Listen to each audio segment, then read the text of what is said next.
എഫേസോസിലുള്ള സഭയുടെ ദൂതന് എഴുതുക.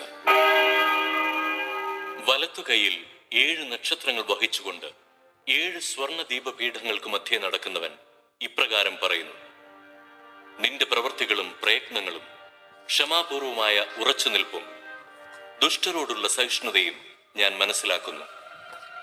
അപ്പസ്തോലന്മാരെന്ന് നടിക്കുകയും എന്നാൽ അങ്ങനെയല്ലാതിരിക്കുകയും ചെയ്യുന്നവരെ പരിശോധിച്ച് അവർ വ്യാജം പറയുന്നവരാണെന്ന് നീ കണ്ടുപിടിച്ചു. തീർച്ചയായും ക്ഷമാപൂർവം പിടിച്ചു നിൽക്കാൻ തക്ക കഴിവ് നിനക്കുണ്ട്. എന്റെ നാമത്തെ പ്രതി പീഡകൾ സഹിച്ചിട്ടും നീ ക്ഷീണിച്ചില്ല. എങ്കിലും നിനക്കെതിരെ എനിക്കൊന്നു പറയാനുണ്ട്. നിനക്ക് ആദ്യമുണ്ടായിരുന്ന സ്നേഹം നീ കൈവെടിഞ്ഞു. അതിനാൽ നീ ഏതവസ്ഥയിൽ നിന്നാണ് അധപ്പതിച്ചതെന്ന് ചിന്തിക്കുക. അനുദപിച്ച് ആദ്യത്തെ പ്രവൃത്തികൾ ചെയ്യുക.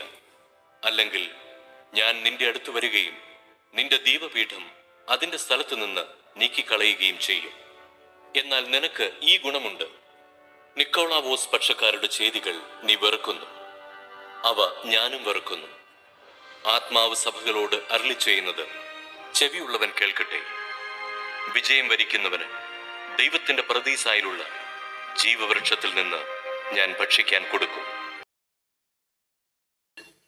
ഗലീലിയക്കാരായ ഏതാനും പേരുടെ ബലികളിൽ അവരുടെ രക്തം കൂടി പീലാത്തോസ് കലർത്തിയ വിവരം ആ സമയത്ത് അവിടെ ഉണ്ടായിരുന്ന ചിലർ അവനെ അറിയിച്ചു.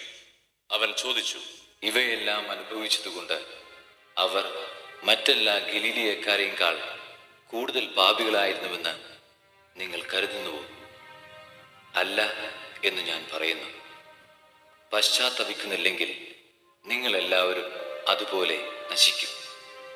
അഥവാ സീലോഹായിലെ ഗോപുരം ഇടിഞ്ഞു വീണ് കൊല്ലപ്പെട്ട ആ 18 പേർ അന്ന് ജെറൂസലേമിൽ വസിച്ചിരുന്ന എല്ലാവരെയുംക്കാൾ കുറ്റക്കാരായിരുന്നുവെന്ന് നിങ്ങൾ വിചാരിക്കുന്നുവോ? അല്ല എന്ന് ഞാൻ പറയുന്നു. പശ്ചാത്തപിക്കുന്നില്ലെങ്കിൽ നിങ്ങളെല്ലാവരും അതുപോലെ നശിക്കും.